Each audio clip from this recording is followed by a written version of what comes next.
Welcome back. In today's lecture, we will cover the aerodynamics of propellers and windmills. First, the propeller.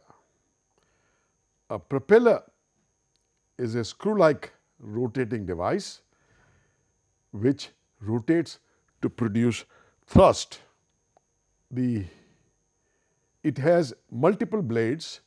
Each blade is an aerofoil with a leading edge, a trailing edge, a tip, and at the root it is connected to the hub.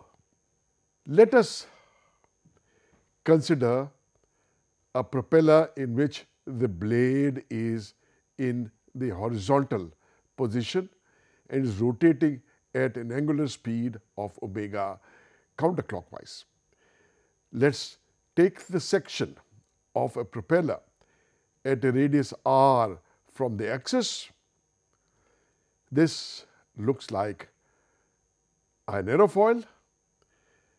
It has a downward velocity and it has a forward velocity v, that is the velocity of the aircraft.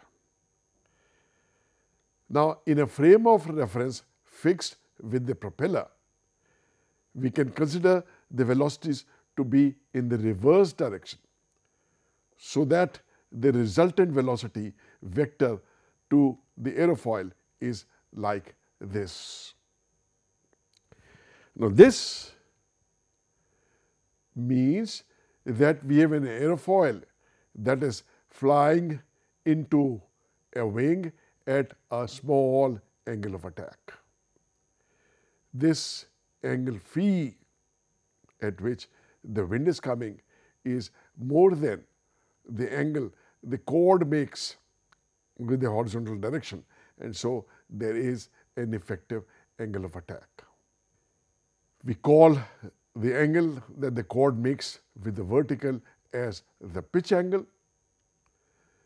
This is the resultant velocity onto the blade. This is angle theta, which would be tangent inverse omega r divided by v, omega r being the vertical component of velocity due to the rotational speed of the blade, and v is the forward velocity of the aircraft. The angle of attack alpha then is theta minus pi minus beta. V divided by omega r is termed as the advance ratio. This is the ratio of the distance moved by the aircraft in one rotation divided by the distance moved by the tip of the aircraft in one rotation. Here capital R is the radius of the rotor blades.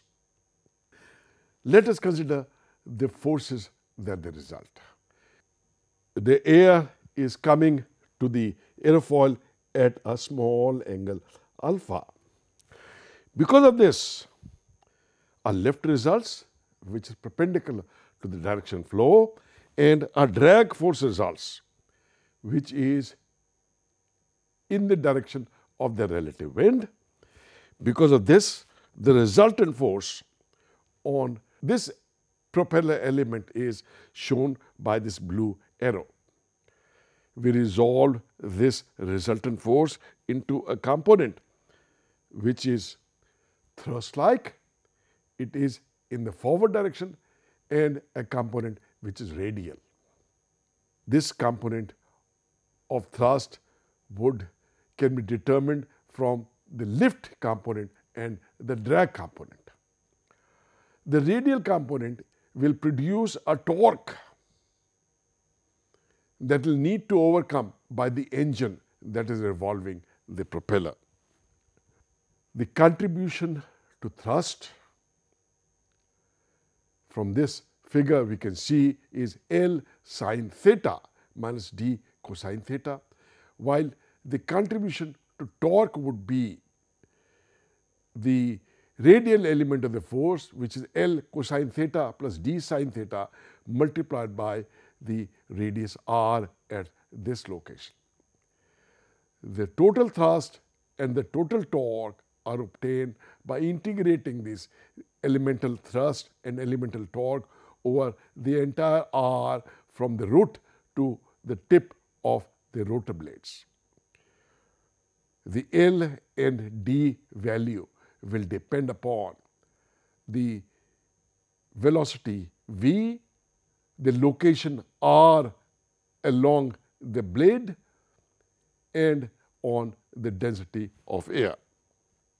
The power consumed by the engine would be the torque time the angular velocity omega of the rotor, and the power delivered would be the thrust produced times the velocity. So that the propeller efficiency is power delivered divided by power consumed. We will establish here the need for twist on a propeller blade. Shown here is the relative speed of air with respect to the propeller, and this is shown by this green arrow. The angle that this velocity makes with the chord of the blade is the angle of attack given here. Now suppose we take a section of the blade at a different value of R. Let us take it at a smaller R than this picture that we have drawn.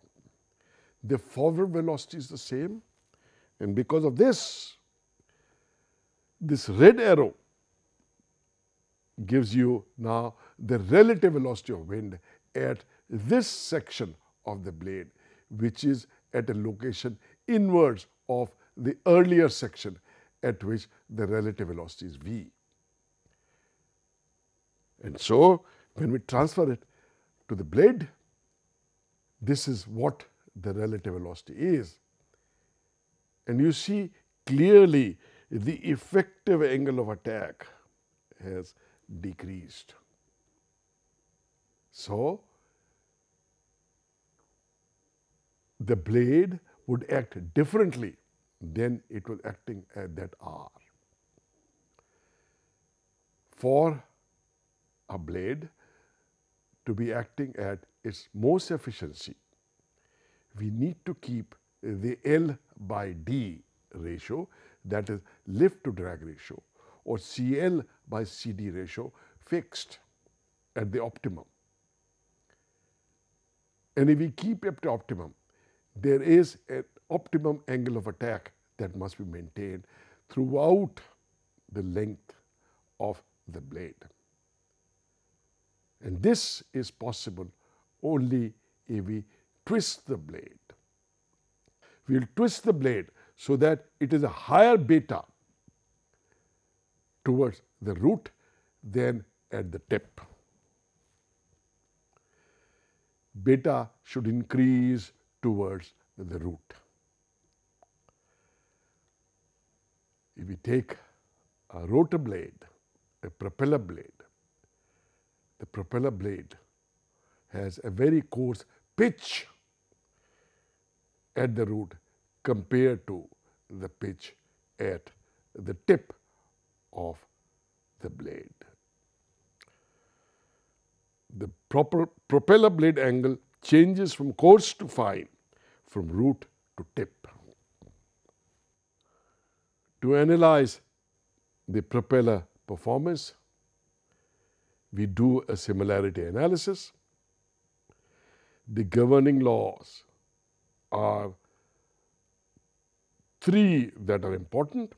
The first one is the centrifugal inertial force, which would be mass times omega square L.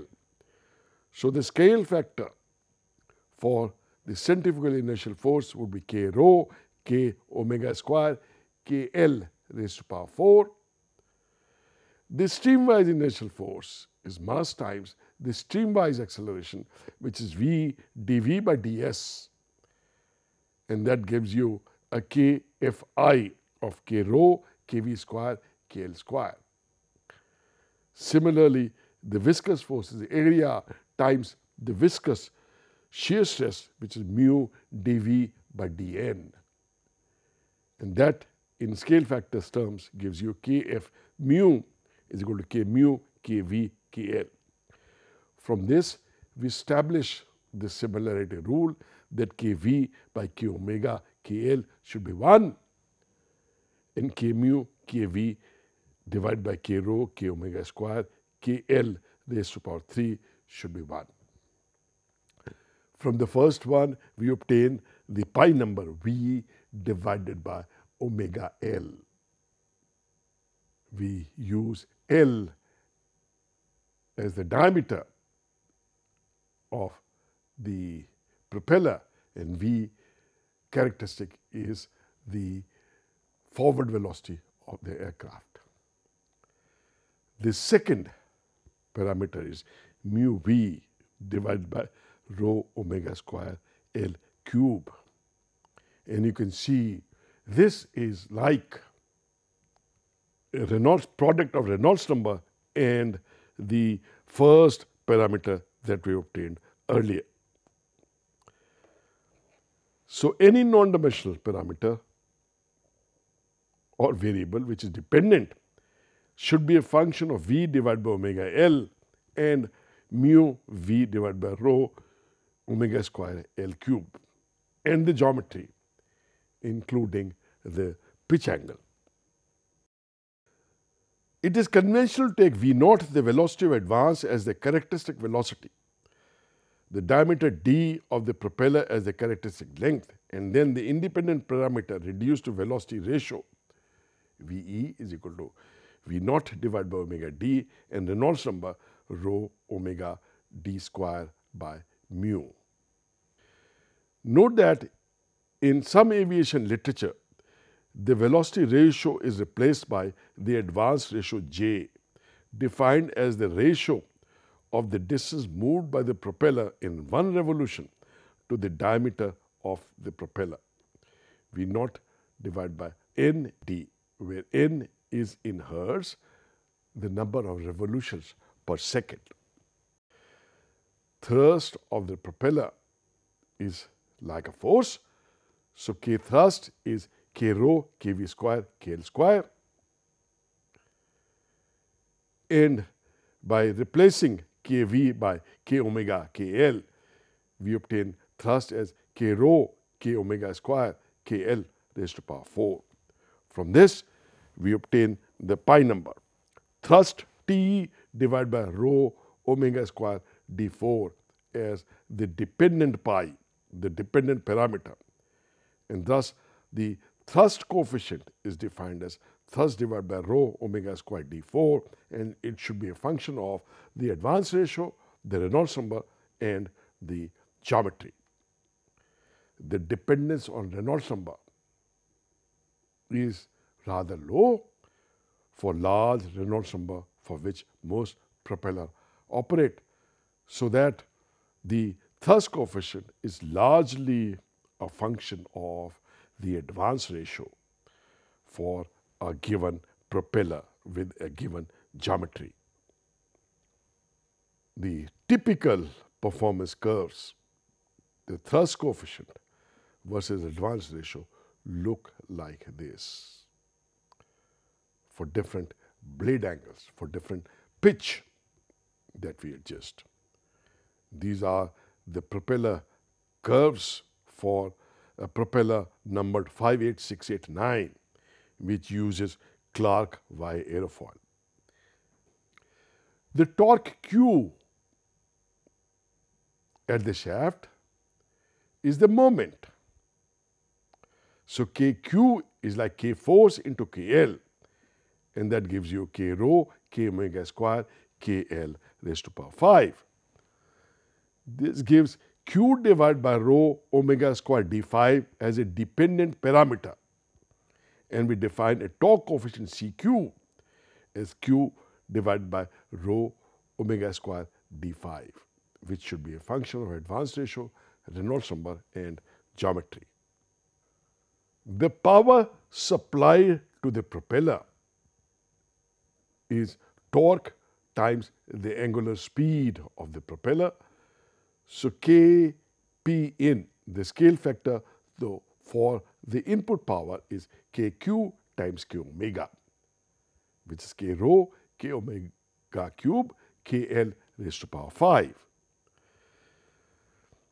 This gives input power divided by rho omega cube d5 as a dependent parameter and is called the power coefficient Cp as P in divided by rho omega cube d5. And these are the typical plots for power coefficient and advance ratio for the same propeller for which the torque coefficient curves were given in the earlier slide. The useful power from the propeller, the payoff delivered, is thrust times the forward velocity. So Kp out, the scale factor for power out, is K thrust times K forward velocity. And from this we get a power coefficient Cw dot is equal to power out divided by rho omega square d4 V dot, which again should be a function only of advance ratio, Reynolds number and the geometry including the pitch angle. The propeller efficiency is defined as P out divided by P in. And if I put for P out TV naught and for P in Q omega, then we get this as Ct divided by Cq times the velocity ratio, or 1 by twice pi Ct by Cq into the advance ratio J. And for a propeller, we plot the propeller efficiency versus J. This is the kind of curve that we get for various beta, various blade angles, various pitch angles. All have about the same maximum efficiency, but the maximum efficiency is obtained at a higher advance ratio for a blade with a higher pitch. Now, let us see what happens when the forward speed of a propeller changes. That is, when the aircraft moves faster, the rotational speed of the propeller remaining constant. Here, the green arrows show the velocity vector with respect to the chord for a given forward speed v and a given rate of rotation omega at a radius r from the hub.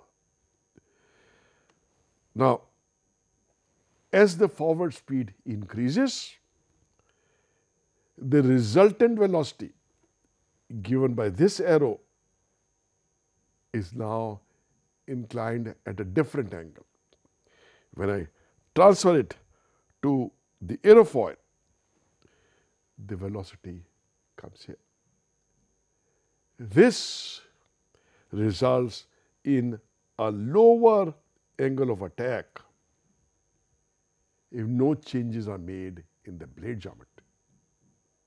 If the earlier value of angle of attack was optimum, then we must change the pitch of the propeller, pitch of the blade, such that the angle beta increases so that alpha gets back to its optimum value. This is the curve that we saw for efficiency versus advance ratio. And we like to remain here as the advance ratio changes. That means as the velocity increases, the advance ratio increases too, and so the value of beta must increase as was established just now. By how much is seen from this curve. At an advance ratio of 0.8, the beta at 3/4 of the radius should be 15 degrees for this propeller, but for twice the speed, that is at 1.6, beta should be more than 30 degrees. At 3 times the speed, that is at an advance ratio of 2.4, it should be something like 43 degrees. So beta needs to change with advance ratio. This usually is accomplished by a mechanism, automated mechanism, which changes beta as the advance ratio increases. This is called a constant speed propeller, in which the rate of rotation of the propeller is kept constant. That is to get the engine running at the best possible speed throughout the journey, whatever be the forward speed.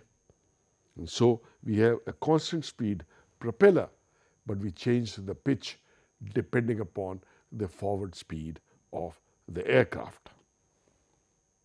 Let us now switch our attention to windmills. Windmills are devices that extract energy from the wind. The various kinds of windmills that are available, but the most promising one that are in operation now are the horizontal axis wind turbines, which have multiple blades which rotate because of the forces created by wind flowing through them, and that rotation is converted through electrical generator into electric power, which is transferred to the grid. In such wind turbines, the size is of consequence. The size of wind turbines are almost constantly increasing. And now we have wind turbines of the order of 170 meters in diameter, producing as much power as about 10 megawatt per installation. All the controls, including the gearbox and the generator, are located at the nacelle. And this nacelle is a fairly large space, the size of a box truck, in which we have mechanisms to make the blade always point in the direction of wind, a gearbox which keeps the speed of the shaft in the generator as at the required parameter. It also has mechanisms to change the pitch of the blade to get the maximum power out. Let us consider the flow past the rotor of a windmill.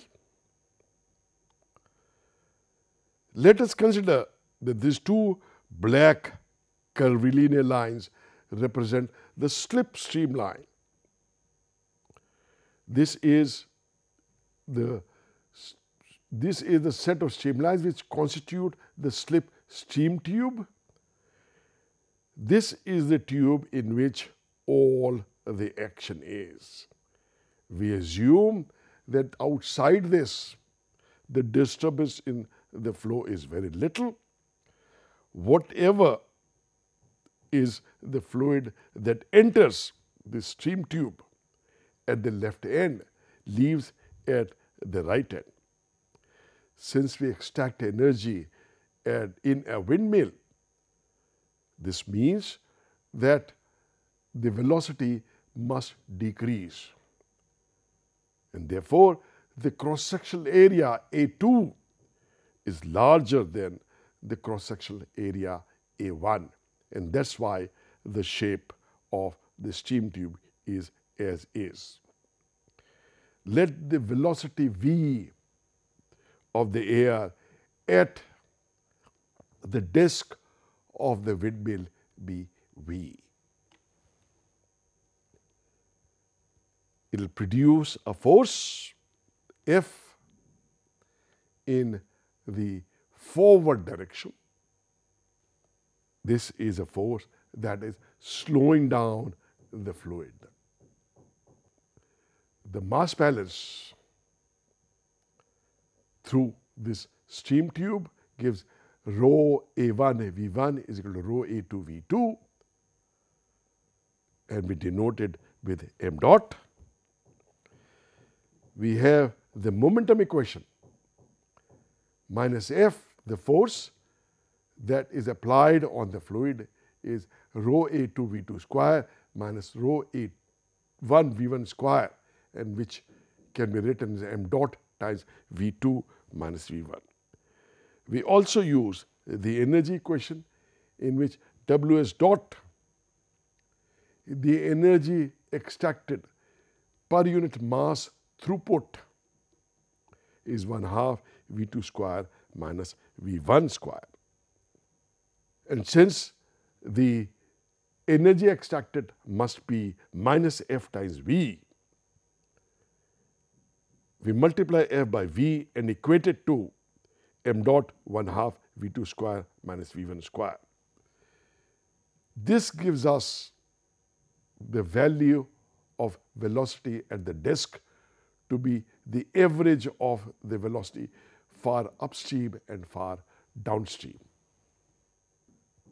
The power extracted would be simply mass flow rate times the energy extracted per unit mass throughput, and that is shown to be equal to rho S V1 cube divided by 4 into 1 plus B into 1 minus B square, with B as the velocity ratio V2 by V1.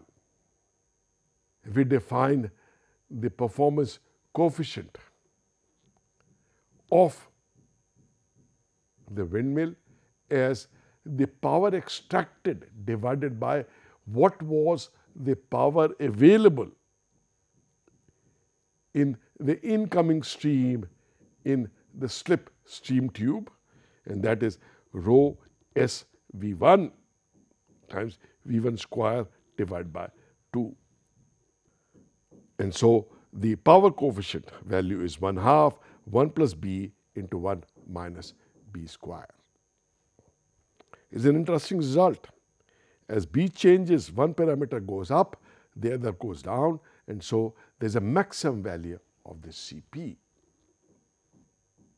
This maximum value of Cp,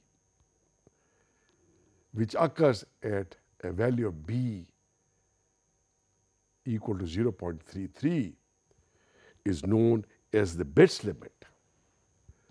Cp max is 0.5926 at B is equal to 0.33. And this gives you the optimum performance.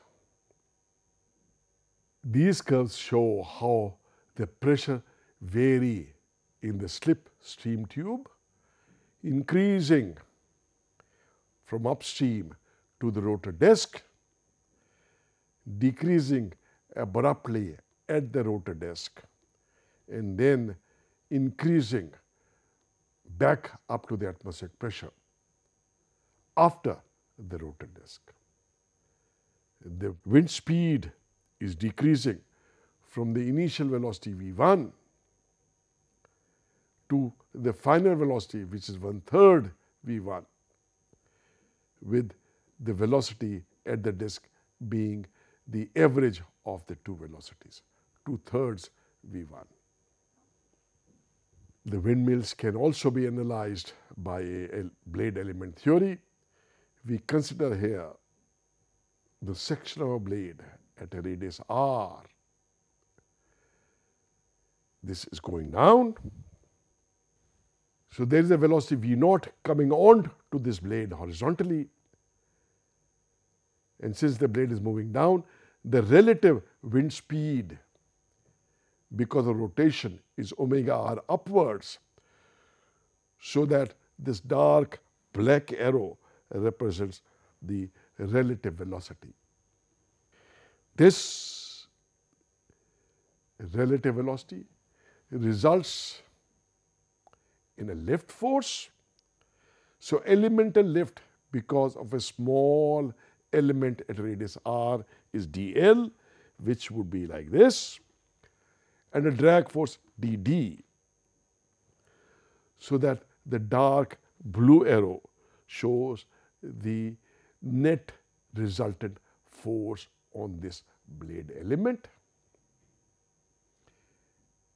And to convert that into the torque at the shaft, we resolve this into horizontal and vertical components.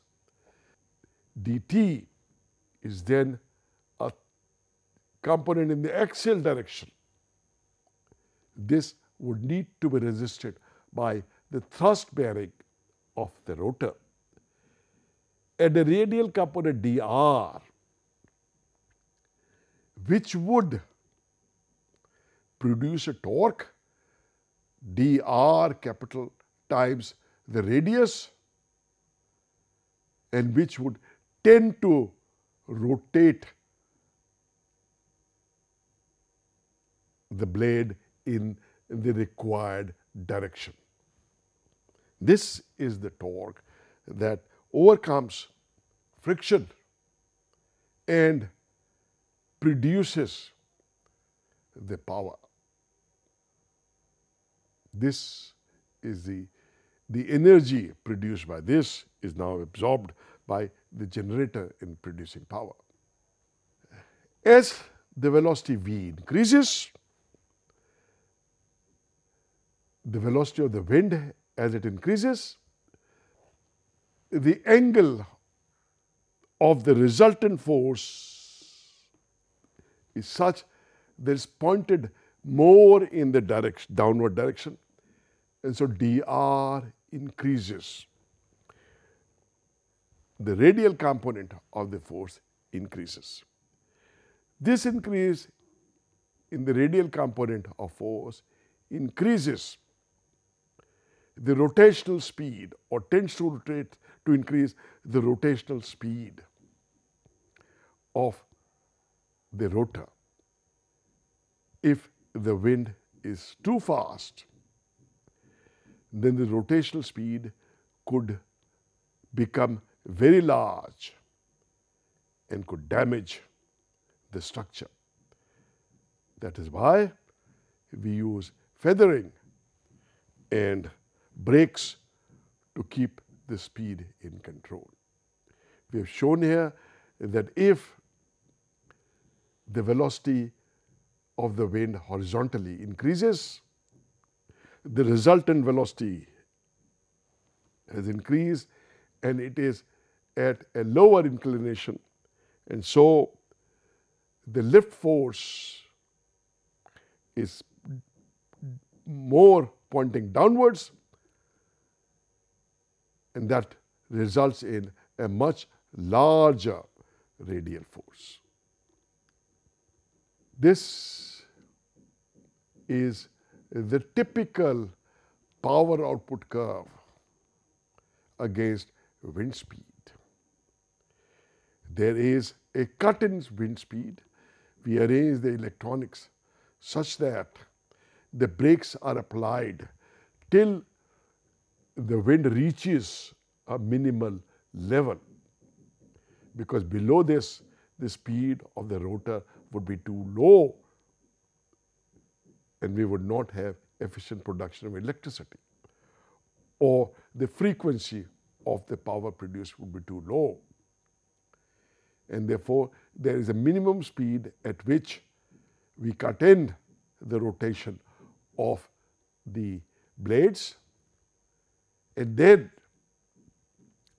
when it reaches rated power, we apply the brakes and we unfurl